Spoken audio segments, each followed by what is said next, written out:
Fruit juices को healthy समझना छोड़ दें। फलों का जो फ्रुक्टोज कंटेंट है, जो फ्रूट शुगर है, वो बहुत हाई होता है। और क्या आप जानते हैं कि ग्लूकोज को जिस्म का हर सेल इस्तेमाल करने की सलाहियत रखता है, लेकिन फ्रुक्टोज को सिर्फ जिगर इस्तेमाल कर सकता है और जिगर के सेल। सेकेंड नो इज दैट कि आप खाली फ्रूट डाइट पे रहें। फॉर गॉड सेक स्नैकिंग मत करें। आप अपनी 2 से लेकर 3 मील्स तक रखें। गोश्त को चर्बी के साथ पकाना बहुत ज़रूरी है।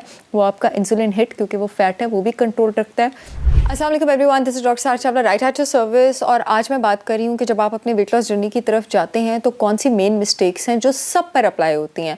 चाहे आपकी जो भी उम्र है, चाहे आपने 5 किलो लूज़ करना है या आपने 50 किलो लूज़ करना है, चाहे आपको कोई भी मेडिकल कंडीशन है, जो कि सब ने अप्लाई करनी है और सब अप्लाई नहीं करते हैं। नंबर 1, फ्रूट जूसेस को हेल्दी समझना छोड़ दें। फ्रूट जूसेस में और एक आम कोला और शुगरी ड्रिंक में फ़र्क ये होता है कि उसमें भी फ्रुक्टोज होता है, वो भी हाई कंसनट्रेटेड फ्रुक्टोज सिरप है, वो भी हाई कंसनट्रेटेड फ्रुक्टोज सिरप है, और उसमें एक्स्ट्रा शुगर भी एडेड है। इसके अलावा कोई फ़र्क नहीं है। जब आप कहते हैं कि जी मैं हेल्दी डाइट पे हूँ, मैंने तो आज नाश्ते में सीरियल लिया और साथ मैंने फ्रूट जूस लिया, बड़ा हेल्दी नाश्ता था। फलों का जो फ्रुक्टोज कंटेंट है, जो फ्रूट शुगर है, वो बहुत हाई होता है। और क्या आप जानते हैं कि ग्लूकोज को जिस्म का हर सेल इस्तेमाल करने की सलाहियत रखता है, लेकिन फ्रुक्टोज को सिर्फ जिगर इस्तेमाल कर सकता है और जिगर के सेल। यानी आप जितना ज़्यादा फ्रुक्टोज लेते हैं, उसका डायरेक्ट लोड आपके जिगर पे जाता है और ये फैटी लिवर और फैटी लिवर मोटापे की वजह बनता है।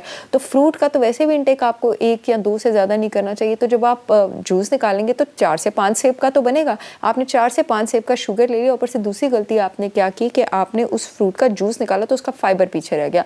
अब जब आप वैसे होल फ्रूट खाते हैं तो जो उसका फाइबर होता है वो उसके शुगर के राइस को, जो फ्रुक्टोज कॉज करता है, कंट्रोल करके रखता है। तो fruit juice number 1 is a big no. Second no is that कि आप खाली फ्रूट डाइट पे रहें और सारा दिन आप फ्रूट खाते रहें। पूरा दिन फ्रुक्टोज और इंसुलिन हिट मिलती रहेगी, फैटी लिवर होता रहेगा और उससे आपका इतनी सेटाइटी भी नहीं होती है, पेट भी नहीं भरता, वेट लॉस गोल्स नहीं होंगे। तीसरी गलती जो आप करते हैं, snacking. For God sake snacking मत करें। चाहे आप ये जो मैंने बताया किसी भी बैकग्राउंड से हैं, आप अपनी 2 से लेकर 3 मील्स तक रखें। ठीक है, 2 रख लें, 3 रख लें। अगर बिल्कुल ही बिगेनर हैं तो चले 4 मील्स रख लें, लेकिन आपका बीच में मुँह चढ़ते नहीं रहना चाहिए।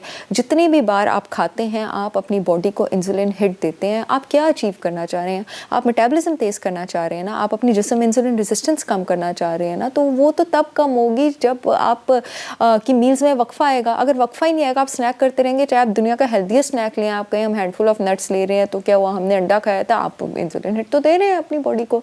तो इस चीज़ को, इस गलती को प्लीज़ आप अवॉइड कर दें।